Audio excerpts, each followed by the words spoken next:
Hi, welcome to Wings for Life. We're so glad you're with us tonight. My name is Ann Edenfield-Sweet. I'm the Executive Director and the founder of Wings. And tonight we have Don Shapiro back with us again. Don is the chairman of our board of directors, and he has worked for CYFD and actually worked with youth for over 52 years. He is such a caring, dedicated individual. And he is doing a whole series for us based on Search Institute's 40 developmental assets, and then all their new research that they're doing about families and building family relationships. And so tonight, it's about challenging growth. And how are we going to challenge growth? With our teenagers and our children and in ourselves too. So here is Don Shapiro, all about parenting, number 3, challenging growth. Hi, Dan. Hi, everybody. It's just a joy to be back again, presenting the third in a series of workshops, 5 to begin with, maybe a few more.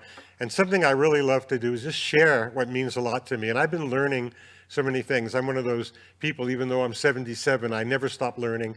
So I've learned some new things, and I thought it would be great to be able to share it with other people, hopefully make a difference. As Ann mentioned, we're going to be talking about challenging growth. 2 months ago, we started with provide support, and then express care. And now the third in the series of developmental relationships is called challenging growth. And if you look at the slide, it also says stretching. Within challenging growth, there's also several different actions, components. And we decided to pick one because we don't have time to do them all right now, but maybe we'll come back and do them all sometime. So, very important way to start. As you know, the 40 developmental assets is kind of like the groundwork of Wings. We base everything we do on the what of the developmental assets. The assets is a kind of a list of traits and qualities that if we're doing them, if we're learning them, if we're good at them, we're going to have a great life. And there are 40 of them. There may be more somewhere, but we use the 40. And for each of these workshops, what we're doing is we're connecting them to the assets. So as you can see here, the 6th asset, and if you have the sheet somewhere, if you've been to a Wings meeting or been to our website, you can look along. Asset number 6 talks about parent involvement in schooling. Parents are actively involved in helping young people succeed in school. This is asset number 6. And these days, with COVID and the pandemic, whatever you prefer to call it, helping a young person succeed in school requires so many challenges. Challenges for the teacher as well as the young person, using technology, whether you're going to school that day or not, depending on what the governor says. There's a lot of things to think about when we talk about helping people succeed in school. Asset number 8 is about young people as resources. Young people are given a useful role in the community. If you're a young person watching this today, think about whether you have a useful role in the community. If you're an adult working with or living with, caring for children, do they have a useful role? Notice it says young people are given a useful role. Well, I might change that and say young people find a useful role. Sometimes we don't have to give that. It can be found if a person is motivated. The third asset, number 32 in the 40, talks about planning and decision making. A young person knows how to plan ahead and make choices. If you were here with our motivational speaker last week, then you know a little bit about planning ahead and making choices. Okay, let's go down a little bit deeper now. So the developmental relationships, there are 5 different kind of actions. One is called expressing care, showing me, from the young person's perspective, showing me that I matter to you. The second one, providing support, from the young person's perspective, is help me complete things that I need to do, tasks that I need to do, and achieve my goals. The third is challenging growth, and that's where we are today, pushing me to keep getting better. Notice there are 2 more, sharing power, which talks about empowerment, treating people with respect and giving them a say, and then expanding possibilities, connecting young people with other people and places to broaden their world. Notice it's in red. That means the one we're going to talk about today is challenging growth. Well, let's get moving. How do we challenge growth? What does it mean to challenge growth? There's a saying that we found, sometimes those who challenge you most teach you best. Those who challenge me most teach me best. I have a story for you, a quick one. When I was in college, I was in my sophomore year. I was majoring in music with a biology on the side because my parents wanted me to be a doctor. I didn't know if I wanted to do that, but I was a guitar player, so I studied music. I went to Long Island University. And then I took a sociology course. Don't ask how or why, but I just thought it would be fun, learn about sociology. I took a course, and I loved my teacher. Her name is Bertha, but I can't remember her last name. It's been many, many years. Somewhere toward the end of the term, she approached me and said, Mr. Shapiro, Don, could you stay after class? I want to ask you something. I said, what's that? She said, we're doing a program called Summer Experience in Social Work. I went, what? Social work? She said, yeah, and it means that it's a program where you would be working in a group home called the Ottilie Home for Children. I'll always remember. These are young people who are pretty traumatized and abused, but they're really great kids, and it's right in Brooklyn where you live, so it's not far, and you would work the whole summer at the Ottilie Home for Children and learn all about working with people. You'd learn about psychology and social work. There's some really great people there, and you get credit and you get a stipend for the summer. So I said, well, that's good, because I was thinking of playing guitar music all summer and getting a gig, so I don't really know if I want to do that. Can I think about it? And she said, well, of course. So I came back the next week to the class, and again, she reminded me, so Don, what did you decide? I said, tell me more about it. Okay.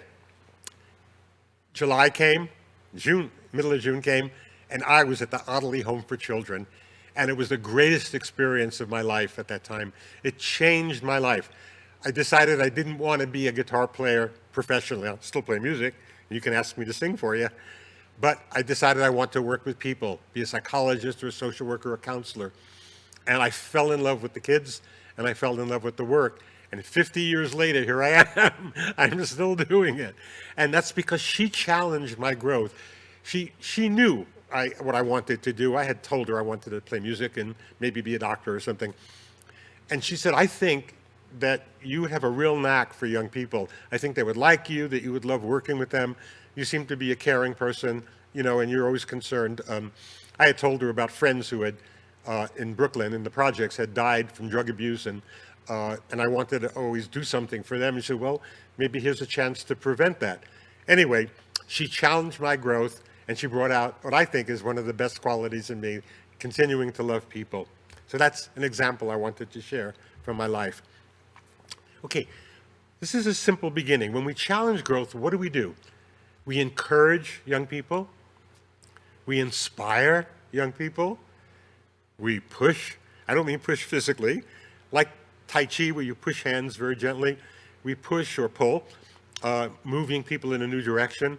We try to influence young people. Influence is a great word, because typically people want somebody to change or do something. They try to manipulate them, or they try to trick them, or they kind of beat around the bush. Influence is a beautiful word, because if you can influence somebody to see something new, then you are a hero in my book.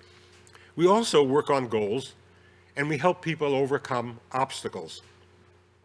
There's a little bit of a lesson about what I call obstacles and barriers. If you ever encounter something that is fixed and it will never change, let's say you have to be 18 to get a driver's license in New Mexico, okay? That's a barrier. If you're not 18, you can't go under it, around it, or above it, or behind it. But an obstacle, you can. An obstacle is something that gets in your way, but there's a way around it. Legally and appropriately, and hopefully ethically, there's a way around it. And so it's very important to know the difference between an obstacle and a barrier. If you're facing a barrier, you got to accept it, at least for now. If you're facing an obstacle, you can figure out a way to get over it or under it. Make sense? I hope so. Okay. Now, this is out-of-the-box thinking, and I have to start by telling you, actually asking you, how many of you, I can't see your hands up, but how many of you have attended Communication 101 with Ann, our director? I did 100 times. And what happens in that workshop? We learn about the winds of change. We learn that if we don't have certain strengths, if we don't have certain capabilities, certain assets, certain qualities, mainly we're talking about the assets, and you build something, the wind can come along and knock it down. Okay? How many of you remember that? Okay, even if you don't, we're talking about something called Biosphere 2. Maybe you've heard about that too. This is a research experiment, a real one, that recreates Earth's ecosystem, including plants and trees. An ecosystem is any environment where people and other things interact. If you see on our slide, agriculture, the desert, boy, it sounds like New Mexico already. We don't have much of a marsh, but oceans, rainforests, savannas, plains, and habitat. Okay, what's that have to do with what I'm talking about? Here's what it does. Biosphere scientists found out that while trees grow faster indoors than they did outdoors, I don't know if you knew that, in the biosphere, they would collapse under their own weight before they would reach maturity. So the trees would grow because the biosphere really nourished them. But strangely enough, they would just fall down. What happened? They found out that where there was no wind, the biosphere didn't produce what they call stress wood in the trees. This is a kind of wood that the tree uses to become more resilient and allows the trees to be strong enough to live to maturity. So trees are not alone in needing challenges to become strong. So back to our exercise with Ann in all of our cups, the winds will knock you down if you're not strong enough. Like a tree, we develop qualities called assets, and those assets are like the tree bark that keeps the tree from falling down when there's a lot of wind. Young people need this strength, and it's a resilience. You know the word resilience, a beautiful word, to become thriving adults. One of our friends who's a photographer and videographer named AJ Goldman is a Navajo young man who is doing videos about resilience on the Navajo Nation on the reservation. Okay, so we need to withstand the stress to survive. We need to be able to be strong enough to handle the winds of change. That's why challenge growth is one of the 5 elements of the developmental relationships. Okay, follow me on this one. I'm going to teach you a new word. It's called flow. Flow is not the name of your neighbor, a lady named Flo, but it's an experience. And a scientist by the name of Csikszentmihalyi, very hard to pronounce, who's from Russia, wrote a book. He's a sociologist, actually, which is probably why I got the book. And he said there's something called flow. Okay, without challenge in their lives, young people get bored. Anybody agree with that? Maybe you're an adult and you feel the same way. Challenging growth calls for a balance of several different factors. If you get this balance right and you make adjustments in a certain way, this is key to a young person's success. Challenges fit with your interests and abilities, are more likely to create growth or learning than those that don't. I'm going to take you to this chart, and maybe you can think of some examples. Let's imagine that you're hanging around and nobody's challenging you to do anything, okay? And you're not really interested in very much. Maybe COVID has got you down, and the likely result is apathy. You feel, I don't care, I give up, forget it. Hopefully you don't have that experience. What happens if your challenge is low, meaning there's nobody around you, no adult or friend or peer to challenge you, but you have a high interest, okay? Let's say you want to play the guitar, but you can't find anybody, to teach you it and show you that you can learn it. Well, if you have no challenge and a high interest, you get bored. Third category. Let's imagine challenge is really high, but your interest is low. Somebody's trying to help you to do something that you maybe really don't want to do, or you're afraid to do, or don't know if you can do. Let's say the challenge is high, your teacher is trying to get you to learn math, and you don't like math, and your motivation for math is really low, you're going to feel anxiety. So what's the best case? The best case scenario is people around you are challenging you in a beautiful way, and they're challenging you about things that you really love and they're interested in, you grow. Does that make sense? Roll your eyes, put your hand up if it makes sense. Okay, sounds good. Here's your flow chart, I call it, your flow slide. If the feeling you have when you're doing things that are not so easy that they cause boredom and not so difficult that they cause frustration. When you're in that state, you're in a state of flow. When I'm doing something that is not so easy that I'm bored or so difficult that I'm frustrated, I'm in a state of flow. We can do that with anything in our relationships. We can do that with cooking a meal.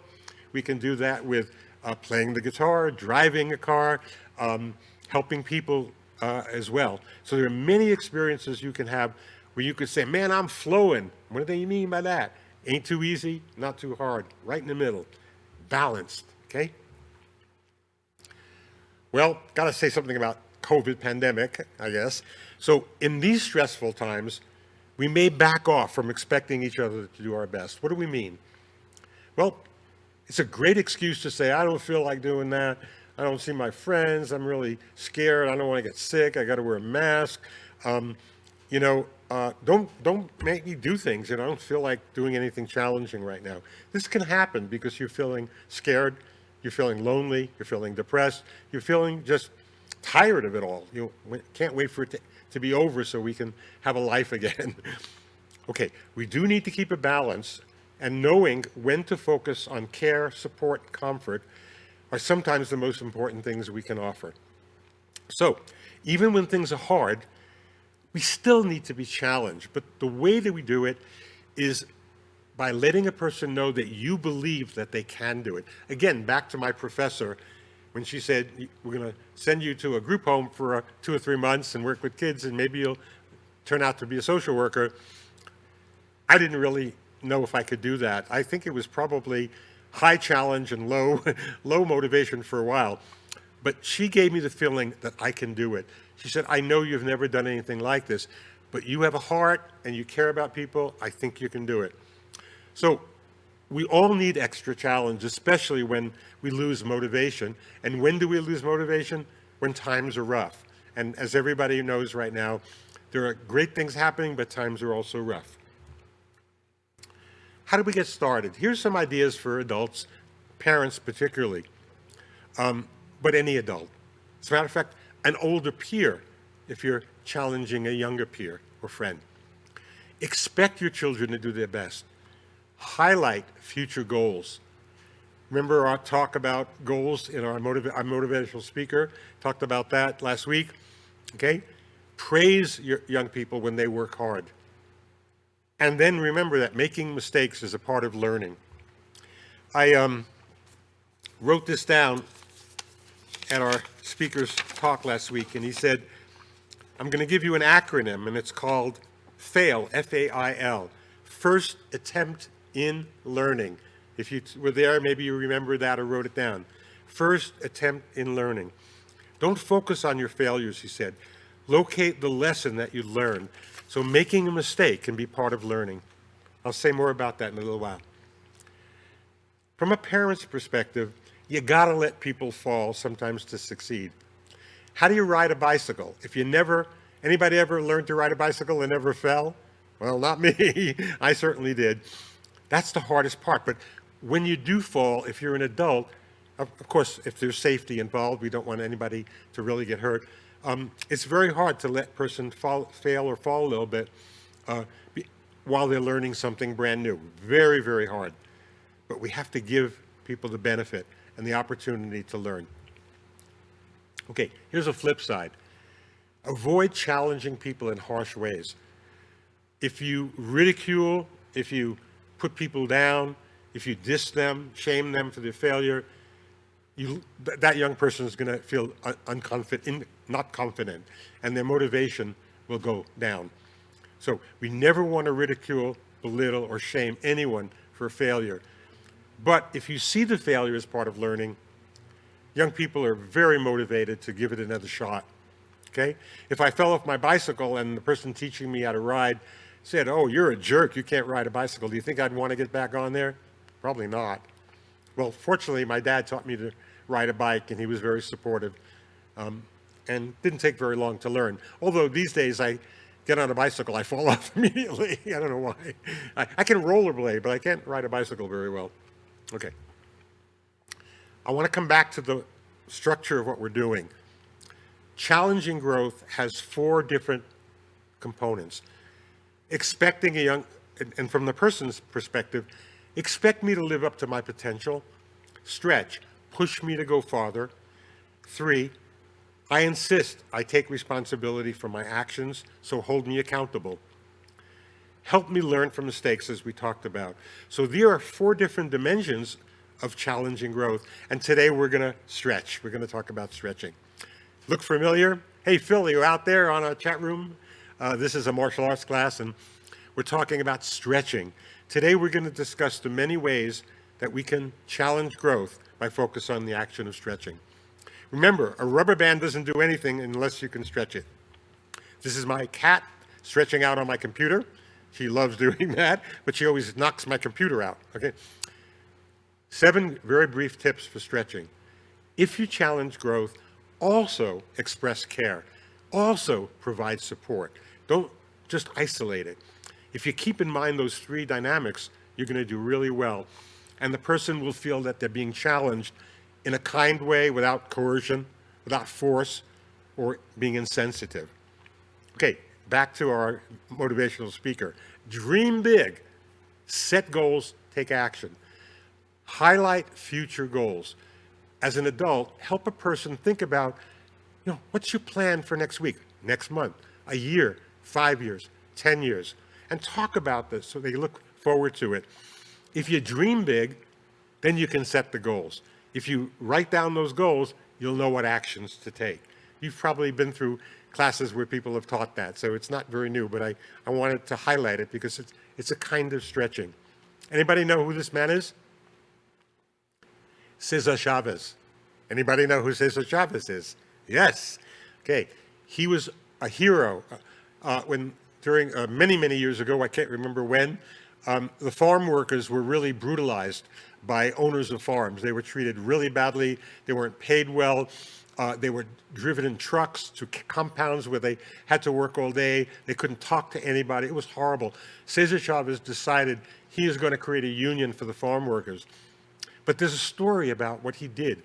They were failing. They weren't getting to the workers. The farm owners, the landowner, these horrible people would not let the farm workers hear from the union organizers. They didn't know what to do or how to do it. And they were really, so he called a meeting and had as big as this room, maybe 200 people in the room or 300. And he said, I want you to ask questions. I want us to find alternative solutions. I encourage openness. Everybody in this room, I don't care who you are, has a voice. Everybody, I want to hear from you. The only way we're going to solve this is somebody in this room maybe has the answer to what we can do. Well, they talked and talked and talked. Finally, it got quiet. Nobody was getting anywhere. And way in the back of the room was an elder woman, probably close to my age, wearing a ruana. And she just stood up very meek and she said, my name is Esmeralda. I'm probably the least qualified among all of you, but I have an idea. And she spoke up. She shared the idea and everybody cheered. And the next day, they did exactly what she said. And several weeks later, the union was voted in, and today is still protecting farm workers throughout the world, throughout the United States. So, stretching people's thinking, having them know that they can say something even if they're feeling scared or intimidated or not confident, giving that opportunity. Read that story. Read about Cesar Chavez if you can. It's a beautiful lesson about how groups can solve problems together when everybody's given a chance to be heard. Finally, expect young people to do their best, even when they're doing something they don't like. Be yourself, because I would say, well, I'm just being myself. Yeah, but be your best self, okay? Only you know what that is. Well, maybe some other people have ideas too. Stretch is what you do. Oops, internet connection unstable, but hopefully I'll stretch that. Okay. There's a tendency to compete with other people. Our world is always based on competition. I love music and I like watching shows like The Voice, but it's always a competition. I wish they would just play their music, but it's one person winning over the other. Well, That's okay. In our world, we do have to compete. But what I want to emphasize is improvement by competing with your own skills. Take a look at where you are now, if you're learning something new, and then try to get better at it. If it's martial arts, if it's art, if it's dance, if it's music, if it's driving a car, building a house, whatever it is. Self-mastery is very important. So help a person to stretch by stretching within themselves, not just outside. Oh my God, a superhero.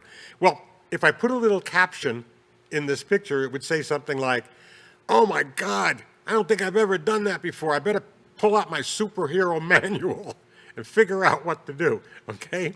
So challenge young people to try things that are hard for them.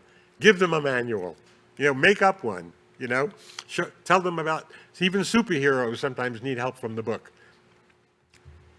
And finally, not all growth challenges are planned or desired. We didn't plan for the COVID pandemic. We didn't plan in Texas for the snowstorm that's causing so much pain and suffering right now. Most of you probably know about the lack of power and people freezing and lack of food and water. We didn't expect that. That wasn't planned. But we grow through these kinds of challenges and frustrations. There'll be conflicts, there'll be struggles, there'll be even tragedies. People die, we get ill. We don't expect that to happen. But it's part of our life. Okay, setbacks are a part of life. I don't like them, but they happen. Each of these can become a teachable moment, okay? We're going to give you, on our website, a placemat. And if you've been to Wings before when we were live and we had dinner, you always had a placemat. And what was on the placemat? A bunch of things, including some manners, but also some questions so that you could have a discussion at the family table. Okay, we can't do that now, so we're giving you a placemat to take home. And it will be on our website on the flip side of the placemat. So if you go to the Wings website, if you're familiar with that, you'll be able to find the placemat. You can download that and print it if you want, or just keep it on your phone or tablet or computer. And on the back, there's some conversation starters. For example, what is something you used to do poorly, but you do well? What did you do to improve? What did you do to keep working to get better? Did someone help you? Did they challenge your growth? Did they give you a chance to do your best? So there's a whole bunch of questions, 7 questions that you can take home. You can also watch the slideshow again. It's always available for you. But there are these questions that you can use. You can have them at dinner, you can do them after dinner or before dinner. And then I want to go back to, we're about to go into our chat room now in a few minutes, and will direct us. And here's the task. Think of a time when you helped a young person stretch. What was the situation? How did you help the young person stretch? And how did you feel after you helped them stretch? Or, if you have time, do both. Think of a time when somebody helped you stretch. What was the situation? How did the other person help you stretch? And how did you feel when the person got you to stretch? Okay, that's our work for today.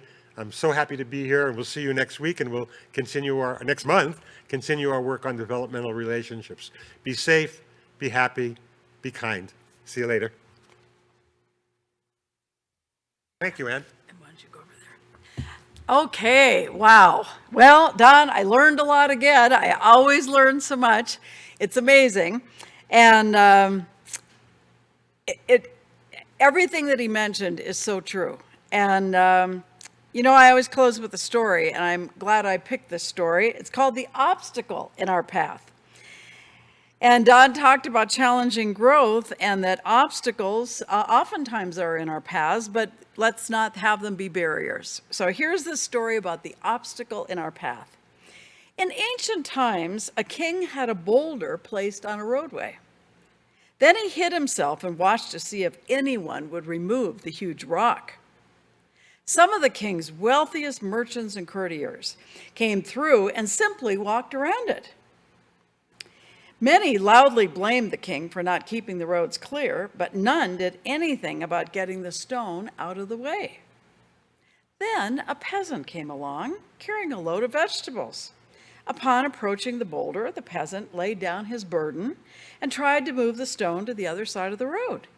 After much pushing and straining, he finally succeeded. After the peasant picked up the load of vegetables, he noticed a purse lying on the road where the boulder had been. The purse contained gold coins and a note from the king indicating that the gold was for the person who removed the boulder from the roadway. The peasant had learned what many of us never sometimes understand, that every obstacle or challenge presents an opportunity to improve our condition and create growth. So I think that just ties in perfectly with what Don was talking about here tonight. And so for those of you that are on Facebook Live and YouTube, this will be the end of our program. For those of you that are with us through Zoom, of course, we're going to go directly now into breakout rooms. So thanks for joining us tonight. Next week, we sure hope you'll be with us again. We've got a great speaker coming up every Monday night, 6 o'clock Mountain Time. Sure hope you'll be with us. Thanks, everybody.